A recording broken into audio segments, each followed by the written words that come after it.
오늘 말씀의 제목을 자녀의 믿음에 목숨을 걸라, 이렇게 말씀의 제목을 정해보았습니다. 뭐에 목숨을 걸라고요? 네, 자녀의 믿음에 대하여서 목숨을 걸어라, 이렇게 말씀을 좀 정해보았습니다. 여러분, 한번 여러분들에게 여쭙고 싶습니다. 여러분, 자녀를 사랑하시죠? 뭔 이런 바보 같은 질문을 하고 있을까요? 네. 그죠? 그 사랑하는 자녀가 무언가 합당한 요구를 하면 들어주고 싶죠? 맞습니다. 공부를 하고 싶어 하면 공부를 할 수 있는 여건을 만들어주고, 내가 최선을 다해서 그 아이에게 뒷바라지를 해주고 싶지 않으십니까? 학원을 다니고 싶다라고 하면 학원을 보내주고, 대학교를 들어가고 싶어 하면 등록금을 내가 할 수 있는 한 최선을 다해서 해주려고 하는 것이 부모의 모습이죠. 저도 그렇습니다. 저도 자녀를 키워보니까 자녀가 무언가를 해달라고 하면 그거를 플러스 더 해주고 싶은 마음들도 들게 됩니다. 그런데 우리가 심각하게 생각하지 않는 부분이 있습니다. 그게 뭐냐? 오늘 제목에서도 조금 눈치를 채셨겠지만 자녀의 믿음에 대하여서 우리는 크게 욕심을 내지 않는다라고 하는 문제입니다. 저도 이렇게 목회를 하다 보니까 많은 분들의 기도의 제목들을 받게 됩니다. 그 중에 한 가지는 예수를 믿지 않는 자녀분들에 대한 이야기로 기도의 제목들을 들을 때가 있습니다. 우리 아이가 주일학교 시절에는 교회를 참 열심히 다녔는데요. 그렇게 예전에 잘 다녔던 이 아이가 지금은 우리 교회를 안 나오고 있네요. 라고 하는 이야기를 듣게 됩니다. 또 다른 경우는 어떤 경우냐면, 지금 현재 교회를 다니고 있는 이 자녀의 믿음이 별로 그렇게 크게 성장하지 않는 것 같아요. 라고 말씀하시는 분들의 이야기도 듣게 됩니다. 그리고 목회를 하다 보니까 또 한 가지의 경우들을 발견해 보게 되는데, 상급 부서로 올라갈 때, 그러니까 유초등부에서 중고등부로 올라가거나 혹은 중고등부에서 청년부로 올라갈 때 교회를 졸업하는 학생들을 제가 많이 보게 되더라라고 하는 겁니다. 그러면 과연 뭐가 문제일까요, 여러분? 왜 부서에서 부서로 올라갈 때 혹은 주일학교에서는 잘 다녔던 내 자녀가 왜 갑자기 어른이 됐다라고 하면서 교회를 떠나가는 일들이 발생되게 될까요? 오늘 말씀을 준비하면서 기도하는 가운데 하나님께서 귀한 말씀을 우리에게 주셨는데, 오늘 본문 6절의 상반절의 이야기입니다. 상반절 우리에게 같이 다시 한번 읽어보시겠습니다. 시작. 마땅히 행할 길을 아이에게 가르치라. 뭐 하라고요? 가르치라. 여러분, 여기에 사실은요, 답이 있습니다. 마땅히 행할 길을 아이에게 가르치라. 우리의 자녀가 교회를 떠나는 가장 결정적인 이유는 바로 여기에 있습니다. 마땅히 행할 길을 아이에게 가르치지 못했기 때문입니다. 여러분, 한번 여쭙겠습니다. 만약에 중고등학생의 자녀를 가진 부모님이시라면 자녀가 일주일의 시간, 168시간 동안 몇 시간 공부하기를 여러분 원하십니까? 마음속에서 한번 대답을 해보시겠습니까? 168시간 중에 몇 시간 공부하기를 원하십니까? 혹시 일주일 동안에 30분 또는 1시간만 공부하기를 바라는 부모님 혹시 계십니까? 계시면 한번 손 한번 들어봐 주시겠습니까? 내 자녀는 일주일에 1시간이면 충분해 라고 생각하시는 분 계십니까, 여러분? 아무도 없죠. 그런데 믿음에 대한 부분만큼은 우리가 일주일에 한 번, 30분 혹은 1시간, 그 예배 1시간이면 충분해 라고 생각하고 계시지는 않으십니까? 혹시 지금 우리 아이가 지금 현재는 교회를 다니고 있으니까 그래도 우리 아이가 믿음에는 문제 없겠지 라고 생각하고 계시지는 않으십니까? 여러분, 속지 마십시오. 우리의 자녀들에게 속지 마십시오, 여러분. 지금 현재 교회를 다니고 있다라고 해서 이 아이의 믿음이 장성한 분량만큼 이르렀을까? 그렇지 않습니다. 내 자녀의 믿음 문제를 심각하게 받아들이지 않으면 얼마든지 교회를 떠날 수 있다라는 것입니다. 얼마든지 하나님을 떠날 수 있다라는 것입니다. 결국 우리 자녀의 신앙은 가정에서 매일매일 가르치지 않으면 1시간 예배 드린다고 해서 변화가 일어나지 않는다는 것입니다. 그러면 우리는 뭘 해야 될까요? 첫 번째, 같이 한번 읽어보실까요? 시작. 끊임없이 복음을 가르쳐요. 뭘 가르치라고요, 여러분? 복음을 가르치셔야 돼요. 제가 현재 키우고 있는 제 아이 이름이 소망인데 이 아이에게 자주 제가 던지는 질문이 있어요. 지금부터 말씀드리는 것이 복음의 핵심이니까 메모하셔도 좋습니다. 제가 제 아이에게 이런 질문합니다. 소망아, 우리가 살면서 죄를 짓잖아. 근데 그 죄를 내 힘으로 씻을 수 있을까, 없을까? 이렇게 질문을 던져요. 아이가 뭐라고 대답하는지 아세요? 없어요. 이렇게 말을 해요. 소망아, 예수님 안 믿는 것도 죄야. 교만한 거거든. 하나님보다 내 힘으로 살아보겠다고 하는 거거든. 그것도 죄야. 너 그거 믿니? 네. 그래요. 근데 내 죄를 내 힘으로 씻을 수가 없는데 그 방법, 그러니까 예수님이 죽을 이유, 그것이 뭔 줄 아니? 그 방법이 유일했기 때문이야.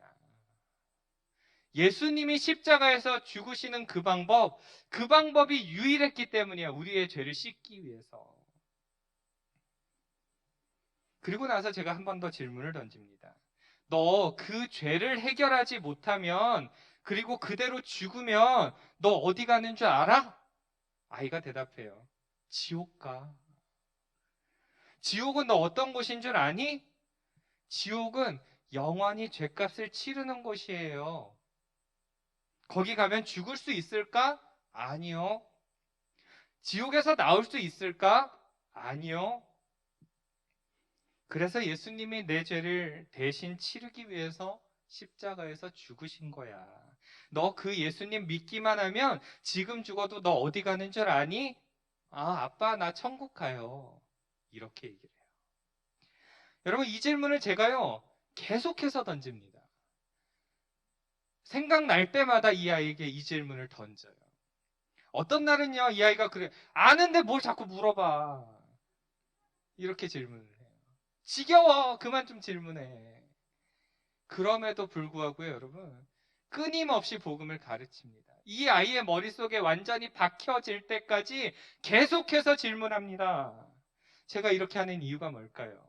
신명기 6장 6절에서 7절 상반절에 이런 말씀이 나와 있기 때문이죠.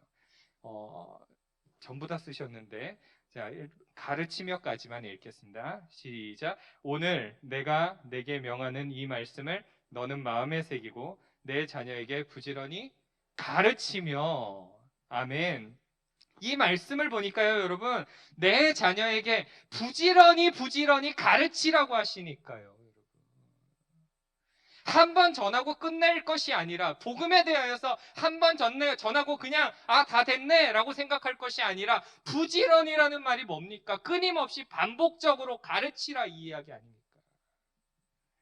여러분 중에 자녀가 지옥 가는 것을 기뻐할 부모가 어디 있습니까? 지옥이 여러분 어떤 곳입니까?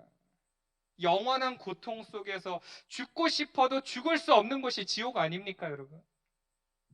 최소한 적어도 내 자녀보다 내가 먼저 이 세상을 떠나기를 원하실 거죠? 그러면 우리가 자녀에게 뭘 물려줘야 될까요?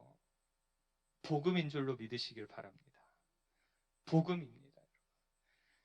유일하게 우리가 꼭 물려줘야 될 거, 물질 아니고요, 여러분. 복음 물려주셔야 돼요. 그리고 계속해서 반복해서 알려주셔야 돼요. 반복의 원리를 여러분 기억하셔야 돼요. 내 자녀가 복음을 처음 들을 때 익숙하지 않죠. 그러나 계속해서 반복해서 그것이 머리에 남아서 삶으로 변화될 때까지 그렇게 하셔야 돼요. 그러면 두 번째로 해야 될 일이 뭘까요? 두 번째는 이겁니다. 두 번째, 같이 한번 읽어보실까요? 시작.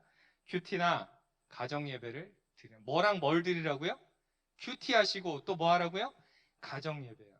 여러분, 앞에서 말씀드린 바와 같이 가정에서 신앙교육이 이루어지지 않으면요, 큰 변화는 일어나지 않습니다.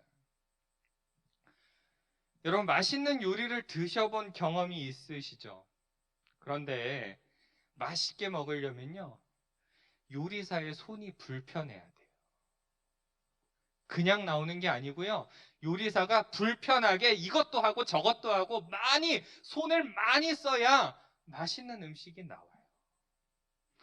사고를 여러분 물에다 넣고 5분만 끓여서 드시는 분이 계신가요, 여러분? 뼈 넣고 찬물 붓고 5분 만에 끓여 드시는 분 계신가요, 여러분? 아무도 없죠.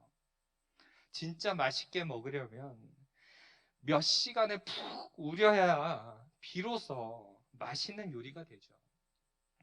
귀찮고 손이 많이 가야 됩니다. 그런데 우리 자녀의 믿음이 좋아지기를 바라지만 귀찮은 일은 하지 않는 거예요. 시편 73편 28절 상반절 보면 이런 말씀이 나와 있죠. 하나님께 가까이 함이 내게 복이라. 알아요, 여러분. 우리는 알잖아요. 믿어요, 심지어. 그런데 자녀에게 반복적으로 알려주지 않아요. 내 자녀에게 하나님을 가까이 하는 게 복이야. 알지만 알려주지 않아요. 반복적으로 말하지 않아요. 큐티의 유익 너무도 잘 알아요. 큐티하면 매일마다 하나님과 동행할 수 있구나. 말씀을 보면서 하나님의 뜻이 무엇인지 발견해 볼 수 있구나. 알아요. 근데 하지 않아요. 몇 달 전부터 계속해서 목장 카톡방에 제가 가정예배 순서지를 보내드리고 있어요. 너무 잘 알아요. 좋다는 거. 담임 목사님의 설교 말씀을 다시 한번 새겨보면서 삶 속에서 어떻게 적용할지 잘 표현되어져 있어요. 그러나 귀찮은 일은 하지 않는 겁니다. 여러분, 누군가와 친해지려면요, 계속해서 만나야 돼요. 여러분, 맞습니까? 틀립니까? 여러분? 친해지려면요, 계속 만나셔야 돼요. 만나지 않으면서 친해질 수 없어요. 만나는 데는요, 시간을 내야 되고 장소에 가야 되는 수고로움이 있어요. 수고를 해서 만나야 된단 말이죠. 아무것도 안 하면서 친해질 수가 없는 거예요. 내 자녀가 하나님을 만나게 하는 매개체를 자꾸 만드셔야 됩니다. 어떻게 하면 내 자녀가 하나님과 더 붙어 있을 수 있을까? 어떻게 하면 내 자녀가 믿음 가운데 더 성장할 수 있을까? 가정에서 연구하셔야 돼요. 그래서 여러분, 제가 다시 말씀드리지만 내 자녀의 믿음을 성숙시킬 수 있는 가장 최적의 장소가 어디냐? 가정입니다. 교역자의 역량은 한계가 있어요. 아이들, 제가 맡고 있는 우리 중고등부 아이들 각자의 집에 제가 매일마다 찾아갈 수 없잖아요, 여러분. 하지만 부모 되신 여러분들은 매일매일 만나는 자녀들이잖아요. 그 자녀들에게 가르치셔야 됩니다, 여러분. 특히나 코로나 시대에 우리는 더욱 가정을 어떤 곳으로 만들어야 되느냐? 신앙 훈련을 하는 훈련소로 만들어야 됩니다. 여러분, 내버려 둔다고 결코 신앙이 자라지 않습니다. 우리의 자녀들이요, 그냥 내버려 둔다고 신앙이 결코 자라지 않아요. 수고로움을 견뎌야 하고 귀찮은 일을 해야 하는 거예요, 여러분. 식물은요, 그냥 자라지 않아요. 물도 줘야 되고요, 비료도 줘야 되고요. 어떻게 하면 이 식물이 더 잘 자랄 수 있을까? 연구도 하셔야 되고요. 수고로움과 땀을 흘리셔야 식물이 잘 자라잖아요. 우리의 자녀들 내버려 둔다고 믿음 자라는 거 아니에요. 그러하기에 여러분, 이제 또 한 가지의 솔루션 드립니다. 세 번째, 같이 한번 읽어보실까요? 시작. 자녀를 위해 기도하라. 뭐 하시라고요? 기도하셔야 돼요. 자녀분이 믿음이 없는, 그러니까 교회를 안 다니는 자녀분의 성도님들의 기도 제목을 제가 받을 때가 있어요. 그분들의 기도 제목을 듣고 나서 제가 메모를 하고 저 나름대로도 새벽에 간절히 기도를 합니다. 그런데 분명하게 제가 체감할 수 있는 게 뭐냐 하면, 얼굴을 단 한 번도 본 적이 없는 그 자녀분들을 향해서 기도할 때 제 자녀를 위해 기도하는 만큼 간절하게 기도가 되지 않는다는 이야기입니다. 제 자녀를 위해서 기도할 때는요, 마음이 틀려요.